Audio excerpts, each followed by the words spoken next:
make Marine officers, because that's what we do here. Whether that be with blank rounds from a 240 or arty sims or smoke, we're gonna put them under stress. What they struggle with here is just the grind of it. So it's a challenge for them.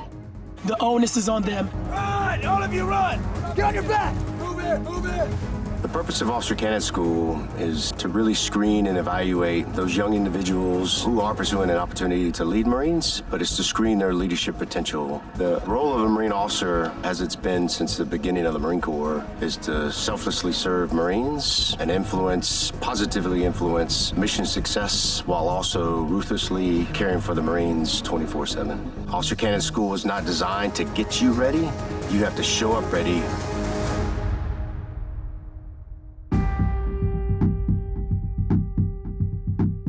First and foremost, we raise our right hand to serve our country and serve the Marine to the left and right of us. So that means that our Marines might be placed in an environment that may put their lives at risk and their safety at risk. So therefore, we have to be able to make sound decisions and be able to lead even when the environment's consistently changing. Here at Officer Candidate School, every candidate is required to demonstrate sufficiency on a range of skills. We'll break those skills up into 3 different broad categories. Academics, so we'll teach them everything from the history of the Marine Corps, our customs, our courtesies, our policies, our rank structure, everything that makes us a Marine Corps and individual Marine, and to introduce them to our service culture.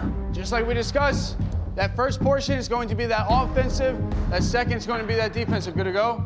Yes, sir. In order for me to actually be able to teach the officer candidates, it's very important that I have the background that I do, but for them to actually understand, they need to have how it's actually used in real life scenarios. Me having that experience allows me to teach them better. This is all about violence of action. You need to be ready to actually do these things. Good to go? Yes, sir. Secondly, here at Officer Candidate School, we evaluate the candidates' physical fitness and their readiness. Our physical fitness program here at Officer Candidate School contributes to our evaluation of a candidate's ability to sustain mental and physical toughness. Physical fitness does play into leadership because as a Marine officer and as a Marine, we require our service members to have that mental and physical toughness. We require them to have the ability to push past fatigue and physical discomfort to be able to lead in chaos. And lastly, and more importantly, the category that we are really that interested in the most is the leadership category. And in that leadership category, it translates to 50% of the candidate's grade. I am looking for that command, presence, and demeanor, which is very, very important when you look at leadership potential within these candidates. Can they get in front of a group of their peers and command them and get them to do what they need to do? Tags on the ground, place your chow on top. Can they bring a certain energy that inspires that instant willingness and obedience?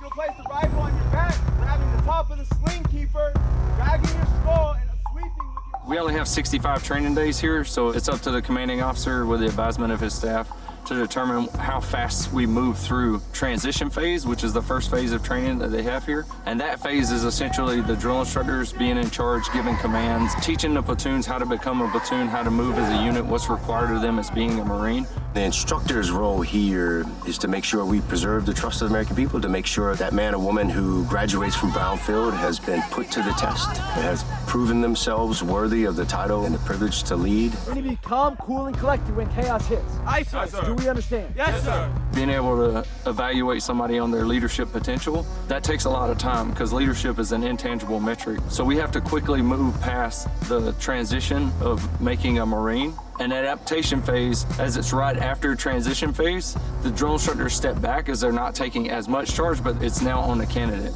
And they have to start demonstrating their ability to lead and make decisions. We're not doing it anymore. You are candidate, so do it right now.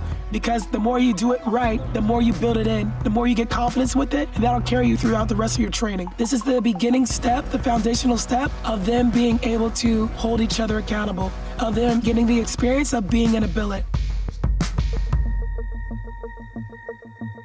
After that 21 days of adaptation phase, we move into decision-making phase. The majority of the evaluated events across the program of instruction are all contained in the decision-making phase. And that's really where the candidates are put in situations where they're not necessarily responsible for themselves. They're being evaluated now on how well their unit does underneath their leadership, and how well collectively then the unit accomplishes its mission.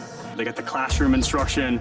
They went out and did practical application in a field. We're going slow. We're teaching. We're really trying to retain. Now we're going to put them in a little bit more stressful environment. That's going to cause them to have to reach back, pull that information that they retained, and apply it in a stressful environment is what it's all about. 20 meters. Move it. Move it. Back check. Perform dead check. We need to test that skill here and make sure that they're in the right mindset. We're going to induce friction, induce stress, whether it be with that 240, those blank rounds, whether it be through yelling, but I want to make sure that you can think calm, cool, collected when things around you are not.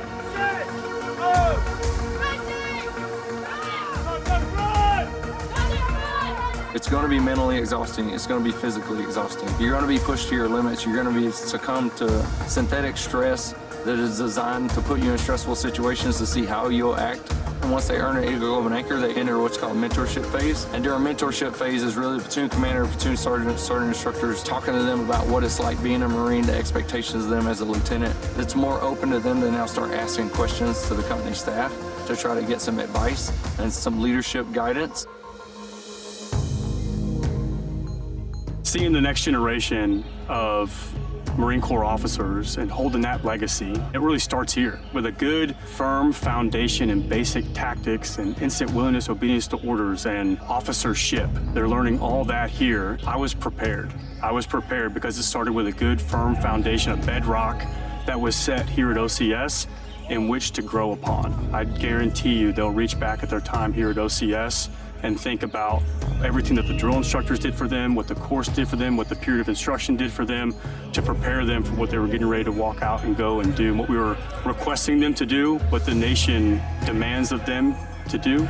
Their propensity to serve is there, but sometimes we're going to test your will and make sure that you have what it takes. 60, 59, 58, 57, 56. Let's go! Keep moving! Run! Keep going through! You need to train how you fight. You need to be ready.